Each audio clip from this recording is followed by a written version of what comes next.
What's up, everybody? Welcome back to another video. Finally, I know. In today's video, we got this crazy looking thing, but before I even string it up, before we get any farther with it, before I tell you anything more about it, got some real pressing issues that I want to update you guys on. First and foremost, locks. They're gone. Got too hot, cut them off. Don't want to hear anything else about it, except for you guys getting in the comments and telling me how good I look. Anyway, moving on.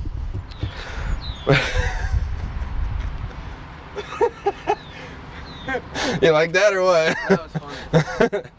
Anyway, got Zach here with me today.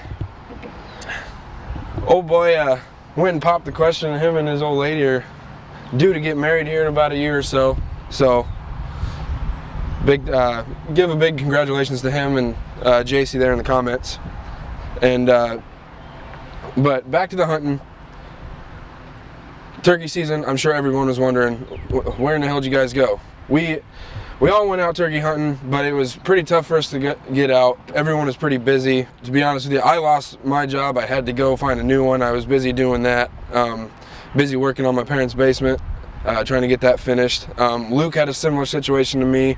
Lost a job, went and found a new one, got started. But first and second season, Zach went out when he could. He went out first and second season. Him and Luke both were hunting, and I was filming them. And unfortunately didn't get anything. Third season, it was kind of a blank for us. Jason and Coogan got tags for that season. Coogan did end up getting his first bird, which we're all really proud of. He didn't do it with us. He was out there with his father out in his hometown. Got his first bird, which we're all really happy about. Unfortunately, we weren't able to film it. But then fourth season came along and everyone else was busy, so I just kind of went along and did that because I still was jobless at that time, so I just took advantage of it and went out as much as I could. Had a lot of good encounters, but just we were not able to get the job done. We unfortunately went turkeyless this season, even having gone out to Nebraska with one of my buddies. The conditions were just fighting us this year. It was really tough between weather and schedules and whatnot. It was just really tough, but we did get some good encounters. Like I said, we're going to try to give you guys the highlights, like maybe 3 or 4 videos of turkey season. I've actually already got one made that we're going to put out there here soon. I just want to get the rest of them made so we can kind of put them out there in quick succession so we can move on into deer season and everything else. But other than that, the last thing I'd like to say is even on that 2 to 3 month hiatus that we had, you guys still continue to watch, still continue to subscribe. I think in that time, it might not seem like a lot, but we ended up gaining, I think, 30 to 40 subscribers. Yeah. So we're all the way up to 963 last time I checked. So just keep hitting that subscribe button. A reminder about that, it is absolutely free. There's absolutely no money involved. You just have to click a button and then click another button that says this little bell. Then you know when we drop a video, which will be a lot more often than every 2 to 3 months from here on out. We're done taking breaks. We're gonna keep this stuff coming to you. But with all that being said, let's get into this video. All right, everybody, we're here at Archery Field and Sports here in Des Moines. I've been bow hunting for 6 years now, and this is where I've always come to set up all my archery equipment. These guys really know what they're doing. I always trust them, so if ever you need a place to go, come here. But here with this thing, this is my late grandpa's bow that he shot all the time, and it's kind of a crazy looking thing. I found out from my uncle on the way here. I was on the phone with him, and I found out that it's actually a Mongolian horse bow where they actually Mongolian warriors actually rode on horseback and use it in battle. So it's just a pretty cool history lesson there. But I'm going to set this thing up and try to use it to kill a deer this year. And we're here to get it all dialed and set up.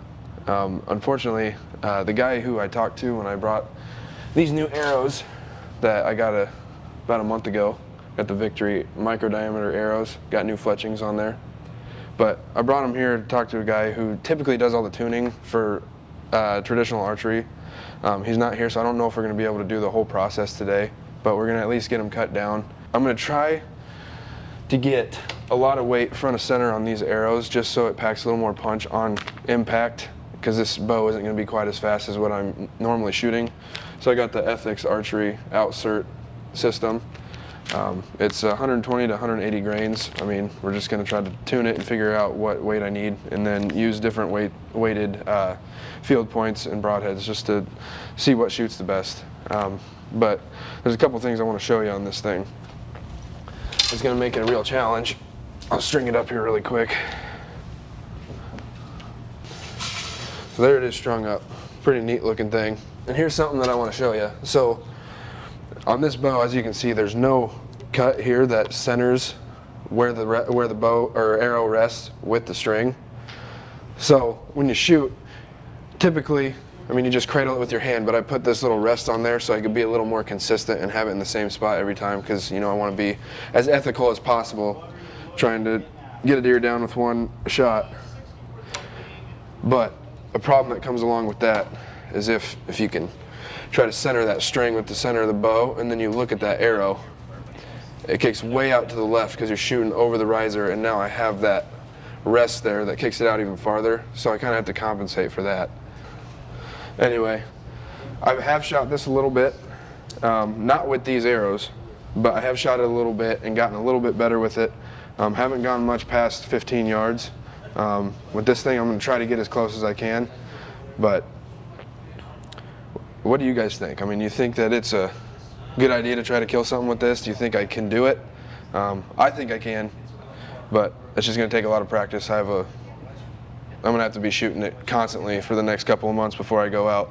But we're going to get started, try to get this thing set up. So what we'll do is we'll put a measuring arrow on there, we'll pull it back a few different times, making sure that you're coming to where you want to be. Okay. And then we'll see where we're going to cut them off at. Alrighty. Okay. Yeah, I was gonna Nick was gonna let me know how much weight, yeah. Yep. Okay, I'll let her down. Let's do it 2 more times. Okay. I'm gonna make sure that we're coming to the same spots. Okay, let her down. 1 more time. Okay, 1 more time. Am I not consistent? Well, we started at 26 and we went to 25. Now we're at 24 and a half. All right. All right, there we go. We're back at 26. 1 more time. Okay. I'll let her down. Perfect. So it's winter time. Well, Yep. he was laughing at me. He's like, "You're not consistent, bud." Wear a mask. I had about a 3-inch variation on my draw length there. Those 6 pullbacks. Going to camp. Dry fire got one. All right, yeah. To really get it warmed Worked up and in? stuff, yeah. To break it in, you got to dry fire. I had a question for you. Yes, sir. Just want to know, like, how much weight is here in the front? Yep. And if, I mean, I don't know what the total weight of the arrow is. I'm just kind of curious. I can do that. All right. That is pretty cool over there, though. You run it over there, take it. That All one. right. Total arrow weight is 570, Okay. and so you got. Next trick's gonna be with him. Hopefully. You just next put the year. the whole insert in there, no weight off. I want him to go to New. So you got 305 in the front. Okay. That's a lot of weight in the front. Yep. I like that. I like that, though. Front and center and some good punching power. Yeah. I like that though. But gosh, these things are so heavy. See, what I'm gonna do with these as well is I'm gonna get single bevel broadheads, probably with the Cut on contact? Yeah, just because it's gonna hit better. I tell you what, now that bow is sweet. Oh my. Lefty too, huh? Mm-hmm. All right, we're gonna shoot this thing a little bit. I think he actually put a new. I think he put a new knocking point on there. Yeah. He did. Put a new knocking point on there so it's always level and I don't have to worry about that anymore. Don't have to guess where to put it. We're gonna shoot this thing a little bit. Probably have to come back here to talk to Nick, the traditional archery guy, to get it all fine-tuned and whatnot, but we're gonna shoot this thing up and see how it feels with these new arrows.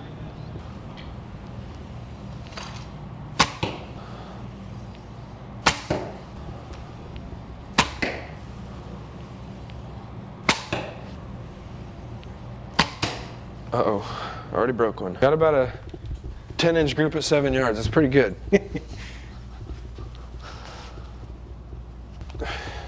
that's just part of me. I need to, like I said, I need to shoot this a lot, figure out the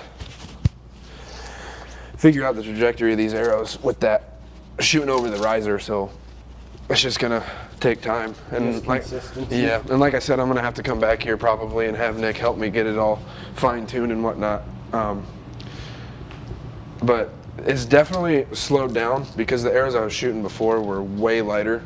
But with all this weight in the front, when it hits the deer, when on impact, it's gonna have a lot more power behind it. All right, everybody, so we got the arrows all set up. For the most part, I still want to get lighted nocks, but I've got these fletchings on there, longer feathered fletchings, hopefully to balance out the flight a little bit. A big thanks to Mark for doing this for me, getting them all set up. Give me some suggestions on what you think I should do for broadheads, because that's the next step. The whole setup for that bow is not complete. I kind of want to get string silencers, kind of 2 different colors, just to kind of identify what is top of string and what is bottom of string. You saw me shooting. You see any flaws with my form other than what Zach pointed out to me, let me know. Tell me what you think I need to fix. Tell me how I need to fix it. Other than that, we're gonna try, like I said, to get those turkey videos out to you. I hope you enjoyed this one, and I hope you stay tuned because it's time to get after those deer. The season's right around the corner, and we are super excited. I cannot wait to try to kill a deer with this bow setup.